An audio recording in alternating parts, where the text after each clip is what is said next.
Masih bersama kami di Presisi Siang, pemirsa. Wakil Presiden Kiai Haji Ma'ruf Amin menyatakan Indonesia mengutuk serangan Israel ke Palestina setelah perang berkecamuk di jalur Gaza. Hal ini disampaikan saat menghadiri acara Maulid Nabi dan Haul Akbar ke-52 pada hari Minggu 15 Oktober 2023 di Masjid Istiqlal, Jakarta Pusat. Wakil Presiden RI Kiai Haji Ma'ruf Amin mengutuk segala penyerangan Israel ke Palestina setelah memanasnya konflik di jalur Gaza yang menyebabkan ribuan jiwa meninggal dunia. Dalam sambutan di acara Maulid Nabi dan Haul Akbar ke-52, Wakil Presiden Kiai Haji Ma'ruf Amin meminta masyarakat berdoa agar penduduk di Palestina diberikan kekuatan. Serangan Israel kepada Palestina yang menghabisi orang Palestina.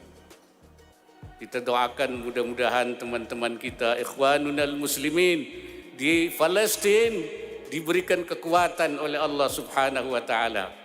Karena itu kita seluruh dunia mengutuk serangan Israel di Palestina. Sebab itu mengganggu kedamaian dan ketenteraman. Berdasarkan data terakhir pada Sabtu malam 14 Oktober 2023, korban meninggal dunia di Palestina mencapai 2.215 jiwa dan 8.714 warga luka-luka.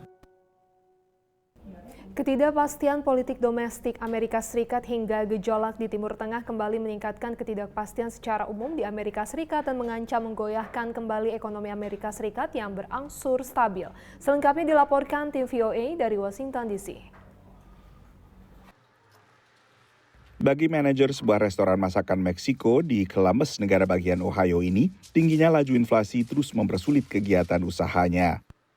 We used to pay like 99 cents per chicken per pound. Now we pay like almost $2.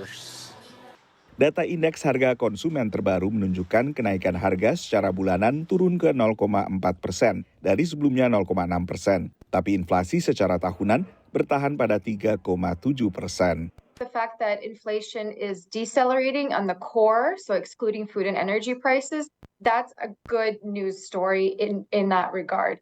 The fact that inflation is still, more than double the Federal Reserve's 2% target, and the fact that prices are still high for consumers and households, that's the bad news. Tingginya laju inflasi yang pertama disebabkan gangguan rantai pasok akhirnya diperparah dengan dimulainya perang di Ukraina pada awal 2022. Kini muncul kekhawatiran serupa bahwa konflik di Timur Tengah bakal menyebabkan laju inflasi kembali meningkat setelah sebelumnya sempat mereda secara berangsur. Apalagi konflik kali ini terjadi di Timur Tengah, pusat pasokan minyak dunia.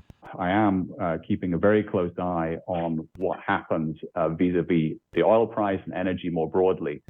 Because that is a real concern. We could see oil over $100 a barrel again. The reasons for people thinking that inflation would track down much faster than it has been have been about energy prices.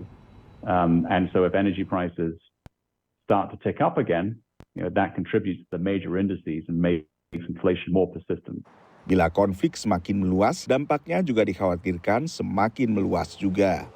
The Israeli conflict right now has the potential to have an impact on the markets. However, if we look at history, when these conflicts have happened in the past and they've stayed somewhat very concentrated, it hasn't really affected the S&P 500 or the markets in general. It's when and if that conflict becomes a broader conflict, multi-nation, multi-country conflict, that has the potential to certainly derail markets. And we saw that in the Yom Kippur War, where it did impact the S&P 500 to the tune of 40%. Satu dampak lain menurut analis, ketidakpastian akibat konflik di Timur Tengah juga memperkecil kemungkinan Bank Sentral AS atau Federal Reserve menaikkan suku bunga acuan sebelum akhir tahun. Dari Washington DC, Nova Purwadi dan tim VOA. Informasi tadi sekaligus menutup jumpa kita di Presisi Siang hari ini. Saksikan terus tayangan Polri TV melalui website tvradio.polri.go.id dan YouTube TV Radio Polri, serta channel siaran digital terestrial 34 UHF. Saya Ibda Almira Sabira. Terima kasih atas perhatian Anda, selamat siang dan salam presisi.